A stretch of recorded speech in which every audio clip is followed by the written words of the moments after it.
Project settings. When we run Premiere, the first thing we see is the welcome screen. Here we have our account and most recent projects we have worked on. Also, in the Recent tab, we can create a new project, open an existing project, create a team project, and open a team project. By clicking CC Files, we see Creative Cloud files, which are the files that are stored in our cloud. Sync settings is what we sync. As our subscription is through the cloud, as we can sync Premiere and other software settings through the cloud storage. This is where our presets, desktop settings, layouts, keyboard settings, etc. are synchronized. If we open it from another computer, all of our settings that we're used to working with will be preserved. Project organization in Premiere. There are two types of editing systems. First, organization of projects as a database. This is a folder that combines many different files. It can be include or not include assets, and all service files. If you want to transfer a project to someone else, you have to transfer the whole database. For example, this is how Avid, Final Cut Pro X and DaVinci Resolve work. It doesn't include assets, but the principle is the same. It has its own database. Second, programs such as Final Cut Pro 7, Premiere and Sony Vegas work on the principle of a single project file. So, all information about the installation is stored in one small file. Anything that is additionally created during the editing process is created in folders next to Premiere. Sources are stored separately. Only Premiere knows where all the sources are located and doesn't interact with them in any way. It doesn't change or overwrite them. So, everything we do in Premiere is in a separate small file. And in order to transfer the project, you just need to transfer this file and the source materials. Next, we create a new project and set its storage location. Name, the name of the file we will work with. The location is the location where the file will be stored. By default, it always sets to a specific folder in Adobe Premiere Pro on the C drive. In the tab General is Video Rendering and Playback. Here we can see through what will be rendering video. There are a few options depending on the technical capabilities of your computer. By default, you can render the video on the CPU. As we have a lot of video cards evolving now, as we can do rendering on the video card.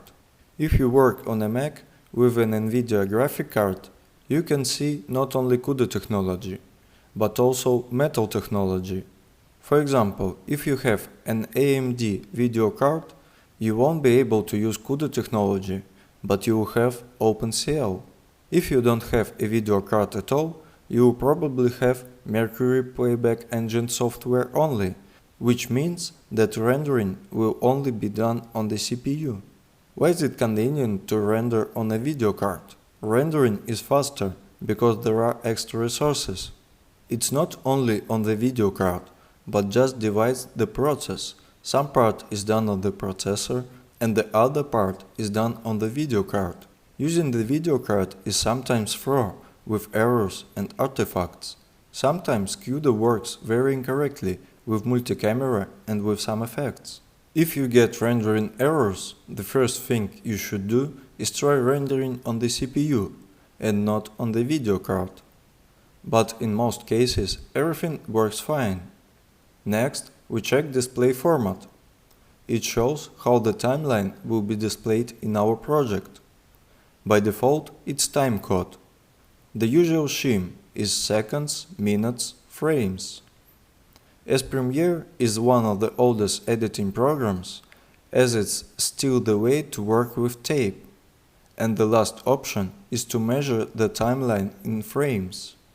It can be useful when you are working with animation and with 3D graphics.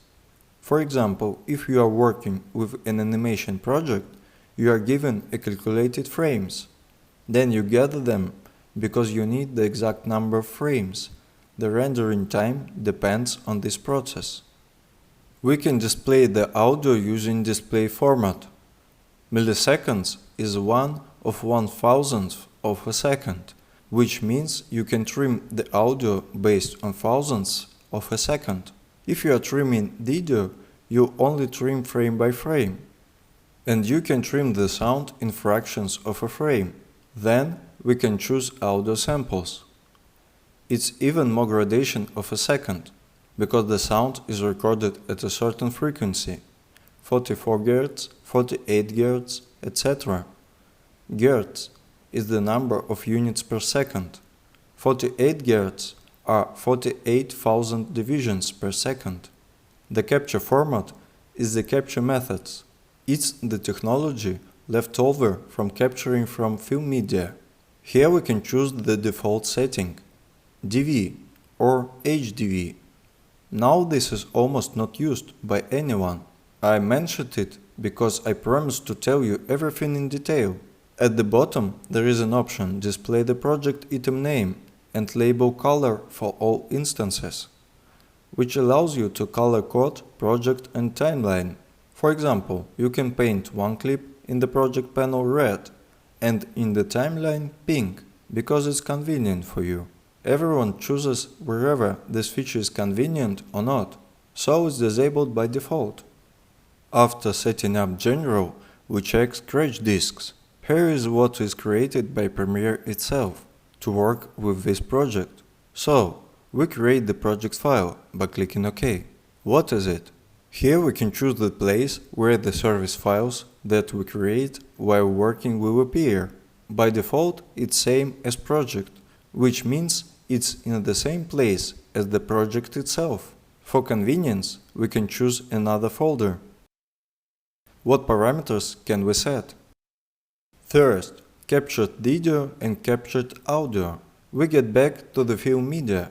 So, wherever we capture from the film, by default, it's installed in the folders next to the project file. Second, video and audio previews. Well, when your computer can't handle the playback of some effects, you can calculate this segment. It will create its own internal file in the format that we give it.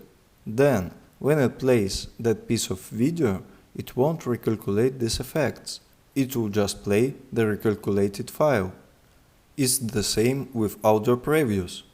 In order to not recalculate the effects for the audio every time, it creates its own internal file and puts them in a specified folder. Why is it the generated content that it needs to work? If we transfer a project to another computer, we transfer only one project file. We can regenerate this content again, so we're not afraid of accidentally losing it. The only thing we need to be careful with the project file itself, because it contains all the main information. Both video previews and audio previews would be calculated by it if we saved our project file and source materials. Third, project autosave. By default, we can autosave the project every 15 minutes, but we also can set any other number. Here we can choose a place to store our autosaves. How can you organize your project and never lose the needed files? You have to use cloud storage. For example, I use Google Drive because it's convenient and suits me for the price and interface. I always store project files in cloud storage, so I have every project save left on the cloud drive. You need the internet for this type of saving. There are risks that shouldn't be forgotten.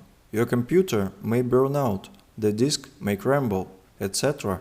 So, if you have unreliable storage, it makes sense to separate the place of the project storage and the place of autosave storage in different places.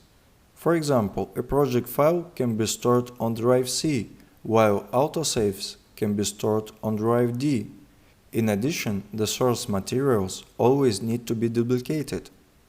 You should keep them in at least two places on different hard drives. Fourth, Creative Cloud Libraries downloads. There is such a thing which unites all Premiere applications. called Libraries. It's linked to Creative Cloud Storage. It allows you to share not only sets, but also elements or layers in Photoshop. You don't have to save it, you can just drop it in Libraries, and it will be available in all the other applications. Here we just need to choose where the layer will be saved. Fifth, Motion Graphics Template Media. This is a useful thing that can be stored either on the disk next to the project or on cloud storage. To the right of selecting the Save folder, we see how much space we have left on a particular disk. Save the settings, click OK, and we have a project. Finally, we are done. We are going to continue with the workspace layout.